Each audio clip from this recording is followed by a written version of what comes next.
안녕하세요. 스미다스입니다. 제가 원래 오늘 저녁에 밤늦게 녹음을 하려고 했는데 좀 급하게 저희가 이제 한번 다뤄봐야 될 것 일이 생겨가지고 아주 급하게 지금 녹음을 하고 있습니다. 제가 샤워를 하다 말고 나와가지고 지금 수건만 두른 채로 녹음을 하고 있다는 점 양해 말씀드립니다. 그렇기 때문에 어차피 얼굴도 안 나가는 거 좀 편하게, 날도 더우니까 말이죠. 길게 하진 않겠습니다. 요 의미만 좀 짚어보고자 하는데요. 이제 오늘 정보위원회에서 이제 나온 얘기가 있습니다. 그래서 이제 그거 관련해 가지고 지금 트위터도 좀 시끄럽고 뭐 불안해 하시는 분도 많고 그래가지고 또 청취자 요청도 있고 해서 제가 바로 분석을 해드리는 게 맞겠다라는 생각이 들어서 해드리려고 합니다. 일단 기사부터 소개해드리고 분석을 하도록 하겠습니다. 오늘 이제 4시 50분, 그러니까 거의 한 5시, 지금으로부터 한 40분 전에 나온 뉴스인데요. 속보라고 해서 이제 국정원에서 북한 김여정이 위임 통치 중이다. 후계자 결정은 안 됐다. 라는 이제 발표를, 다른 어떤 얘기를 정보위원회에서 했다는 겁니다. 그래서 이제 관련 기사가 있는데, 사실 기사 내용을 제가 뭐 설명을 드릴 거고 할 텐데, 이게 조금 좀 부풀려진 측면이 없지 않아 있습니다. 그래서 이제 여러분이 기대하는 것처럼, 또 제가 기대하는 것처럼 김정은이 죽었다, 이거는 아니라는 거를 먼저 말씀을 드리고요. 이게 지금까지 나온 정보만 놓고 보면 그거는 아니다 라는 말씀 드리는 겁니다. 그 기사를 이제 읽어가면서 소개를 해드리겠습니다. 국가정보원은 20일 김여정 북한노동당 제1부부장 등이 위임 통치를 하고 있다고 밝혔다. 등이라고 되죠. 등이. 그러니까 혼자서 하는 건 아니라는 얘기입니다. 밑에 추가 내용이 있습니다. 하태경 미래통합당 의원은 이날 오후 국회에서 열린 정보위원회 전체 회의 중간 브리핑에서 국정원에서 위임 통치라는 말이 나왔다며 김 제1부부장이, 김여정 부부장이 북한 국정 전반에 있어서 위임 통치를 하고 있다라고 말했다는 겁니다.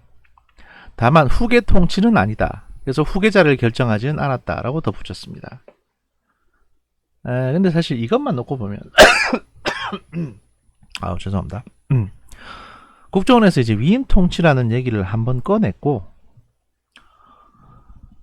다만 이제 그게 후계자가 된다는 거는 아니다, 뭐 그런 측면은 아니라고 이해해 주셨으면 고맙겠습니다. 이해해 주시기 바랍니다라고 이제 말을 했는데, 기사가 이제 이런 식으로 후계자 결정은 안 돼. 이게 마치 곧 얘가 쓰러졌고 김여정이 맡은 것처럼 기사 제목이 나왔잖아요. 그러니까 이거는 좀 문제가 있는 겁니다. 사실 이런 식으로 제목을 뽑는 거는, 물론 이제 클릭수 유도하는 거는 좋겠지만 이러시면 안 되는 겁니다. 언론사라면.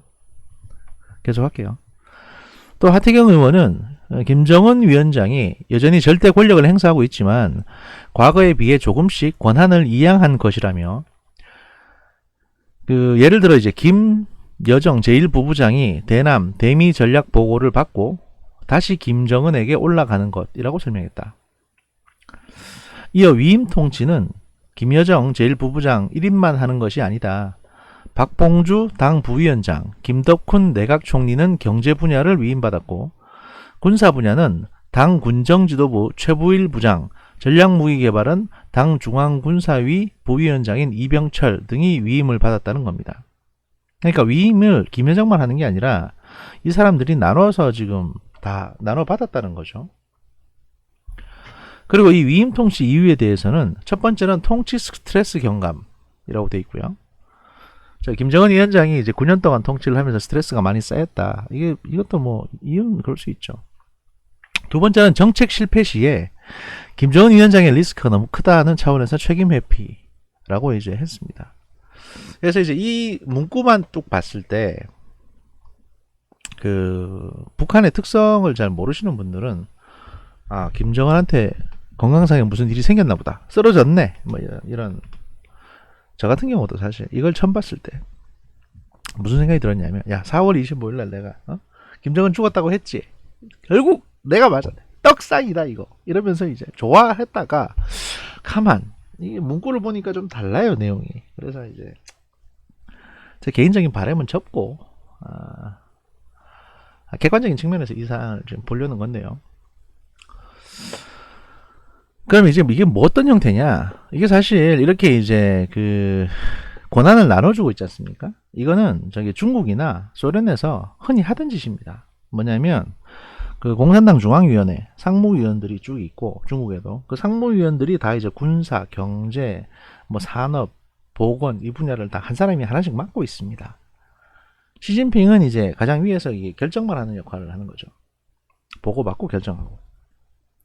그러니까 이제 공동 통치 형태 이걸 한다는 거고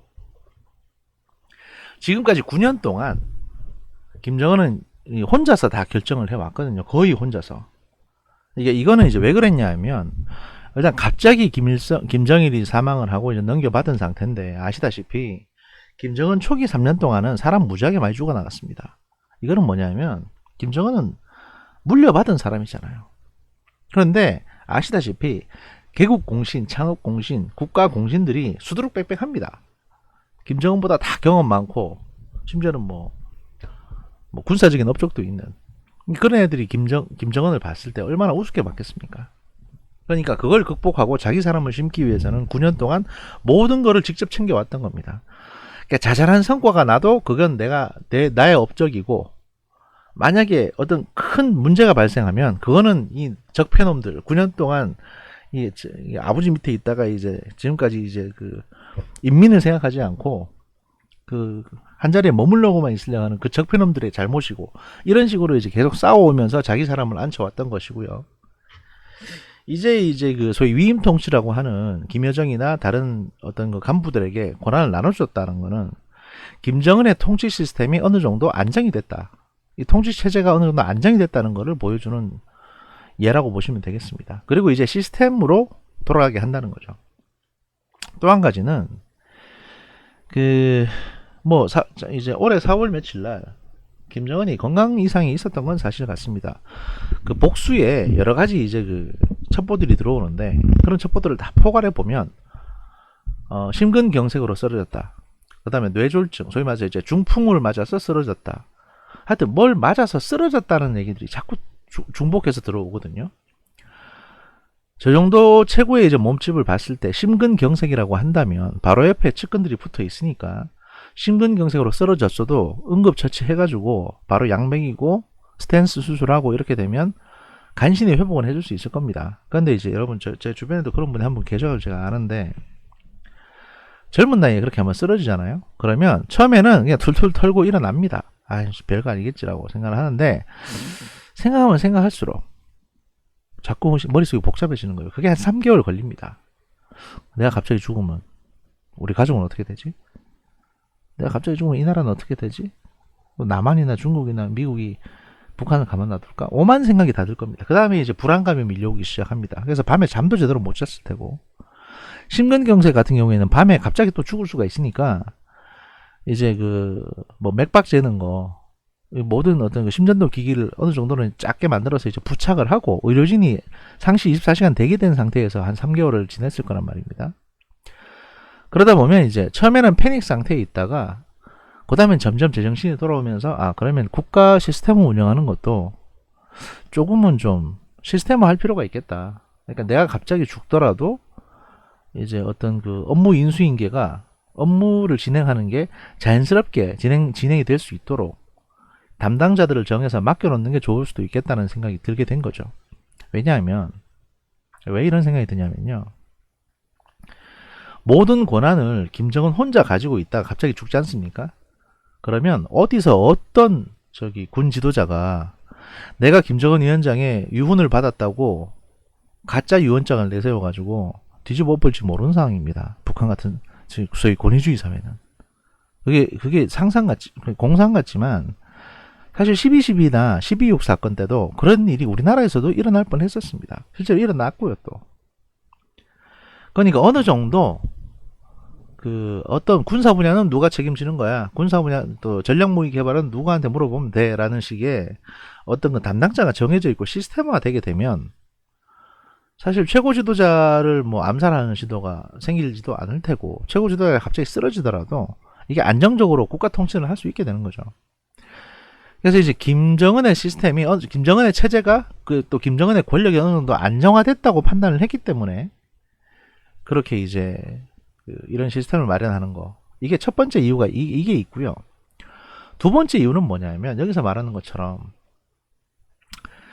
단기간에 예를 들어서 남한이나 미국하고 외교 관계에 있어가지고 김정은이 지금 보니까 단기간에는 큰 성과가 나오지 않을 것 같다고 판단을 하는 것 같습니다. 이제 사실 2018년도에는 문재인한테 기대를 많이 했었는데 2019년, 2020년 지나면서 보니까 별로 얻을 만한 게 없는 거죠. 왜냐하면 이게 북한도 바보가 아니기 때문에 문재인 대통령한테 뭔 지원을 해달라 어쩐다 이것만 요구하진 않습니다. 북한도 남한의 상황이라는 걸 봅니다. 현 정부가 얼마나 국민들에게 인기가 있는지 없는지 이걸 다 보고 누울 자리를 보고 발을 뻗거든요. 근데 현 정부의 어떤 하는 일과 여론의 추이를 지금 보고 있으면 지금 국민들의 대다수는 현 정부가 콩으로 매주를 만든다고 해도 믿지 않을 지금 상황인 것이죠. 그게 이제 조국, 윤미향, 박원순 씨 이런 어떤 일련의 과정들에서 정부가 보였던 국민들에게 보여준 불신 때문이고요. 최근에도 부동산 문제 등으로 인해 가지고 현 정부에 대해서 불신이 좀 높다라는 식의 판단을 북한도 한 것 같습니다. 남한 여론이 별로 좋지 않다. 그리고 트럼프도 지금 당선 가능성이 오락가락하는 상황인데다가 이럴 거면 이렇게 만약에 이제 11월 달에 미국 대선 있고 한국도 내년 4월에 또 보궐선거 있습니다. 그 다음에 또 대선보도 들어가죠. 이렇게 되면 한 2, 3년 정도는 미국도 남한도 뭔가 전폭적으로 결정해서 뭘 하자라고 할 사람이 없다. 게다가 지금 일본도 24일날 아베가 곧 사퇴한다고 하거든요. 건강 문제로. 코로나라는 얘기도 있고 대장암이라는 얘기도 있는데 하여튼 곧 사퇴한다고 하니까 일본과 한국 그리고 미국의 지도자들이 다 교체되거나 레임덕에 빠져 있는 상황이기 때문에 걔들이 정치적으로 그렇게 빠지는 건 상관없는데 김정은이 모든 사업을 주관하고 있을 경우에 한 3, 4년 동안 성과가 없게 되지 않습니까? 이렇게 되면. 그러면 이건 김정은의 어떤 부담으로 오게 됩니다. 지도자가 성과를 내지 못했다. 이게 혹 어떤 분들은 이제 유일 지도 체제인데 지도자가 성과 못 낸 게 뭔 문제가 되겠느냐라고 말씀하실지 모르겠지만 김일성이나 김정일은 그나마 오랫동안 통치해 왔고 간부들이 전부 다 자기 친구들이니까 동생이나 친구들이니까 비난을 받지 않아요. 같이 책임지는 거거든요. 근데 김정은은 좀 다릅니다. 왜냐하면 김정은이 최초 3년 동안 군에 나이든 60세 이상의 장군들 수용시키고 구보시키고 뗄뗄 굴리고 처형도 하고 너네는 적폐다 이런 식으로 계속 억누르면서 자기 권력을 늘려왔잖아요. 그런데 그렇게 늘린 권력으로 아무것도 못했다? 성과도 못 낸다? 이러면 면이 서겠습니까? 안 서죠 당연히. 그러니까 그런 것들에 대해서 성과가 향후 한 3, 4년 동안 성과가 안 나올 것 같은데 그러면 이걸 어떻게 하는 게 좋냐. 책임을 딴 사람한테 지우면 됩니다. 예를 들어서 여기 보시면 김여정한테 대남 전략과 대미 전략을 맡긴 거죠. 어떻게 보면 보고는 받는 건데 얘를 통해서 보고하고 얘가 나한테 보고하도록 해. 이렇게 하는 겁니다. 예전에 직접 보고를 받았는데 이렇게 해놓으면 이제 뭔가 남한이나 미국과의 관계에 문제가 생겼을 때 김여정이 김정은한테 잘못 보고한 게 되는 겁니다. 또 김여정이 잘못 지도했네가 되는 거죠. 그러면 너 저기 가서 좀 농사 좀 짓다 와라. 하방을 시킬 수도 있는 거고 잠시 숙청 이런 것도 할 수 있는 거고요. 또 다른 사람 안 치면 되는 거고 이렇게 직접 어떤 행정 정책 실패의 부담을 김정은이 직접 지는 게 아니라 다른 사람한테 떠넘기는 형태. 이게 가능해지는 겁니다. 소위 말해서 이제 의정부 서사제 같은 6조 직계제는 왕이 직접 모든 걸 결정을 하기 때문에 이게 왕권이 강화되는데 의정부 서사제는 사실은 왕권 강화라고 할 수는 없거든요. 그런데 이게 지금 시스템이 의정부 서사제하고 아주 비슷합니다. 이래 놓으면 김정은이 사실상 좀 편해질 수 있어요. 여러 가지 비난이나 실패에 대해서.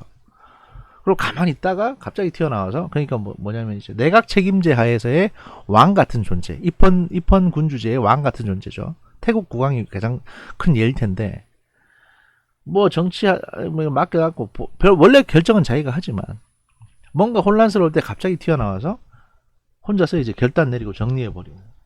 그래서 이제 책임은 남이 지게 하고 그 어떤 영광이나 과실은 자기 혼자서 따먹는 이런 시스템을 이제 완비하게 된 겁니다. 이렇게 보통 해석을 하시는 게 맞을 것 같습니다. 최근에 그 김정은도 스트레스를 많이 받긴 했거든요. 그 미국이 뭐 동해상에 항모를 2척이나 갖다 놓고 스텔스기로 이제 폭격 연습도 하고, 이게 뭐 아마 제가 저번에 얘기했던 베네수엘라에 이제 탄도미사일 판 것 때문에 이랬던 건데, 일정 부분 그거에 대한 어떤 그 책임을 지는 듯한 그런 것도 있을 수 있는 거죠. 예를 들어서 여기 보시면 전략 무기 개발, 그다음 뭐 군사 분야를 두 사람한테 나눠서 맡겼지 않습니까 지금. 이러면 만약에 또 탄도미사일 판매하는 일이 생기더라도 얘 둘 중에 하나 얘 잘못이에요. 이래가지고 얘를 한테 뒤집어 씌우면 되거든요. 근데 이걸 모든 걸 다 김정은이 맡고 있었기 때문에 베네수엘라에 탄도미사일 판 거 가지고 미국이 와서 니 죽을래 살래 이런 식으로 이제 협박을 했던 건데, 그게 싫은 거죠. 이제 피곤하잖아요 이제. 그러니까 나는 그냥 위에서 애들 하는 거 지켜만 보겠다. 그리고 이제 어떤 그 모든 결정은 내가 내리는 거니까 어차피. 하지만 책임은 지지 않겠다. 이런 어떤 그 스탠스를 밟고 있는 거다 김정은이. 저는 뭐 그렇게 분석을 하고자 합니다. 일단 호의는 여기까지 하고요.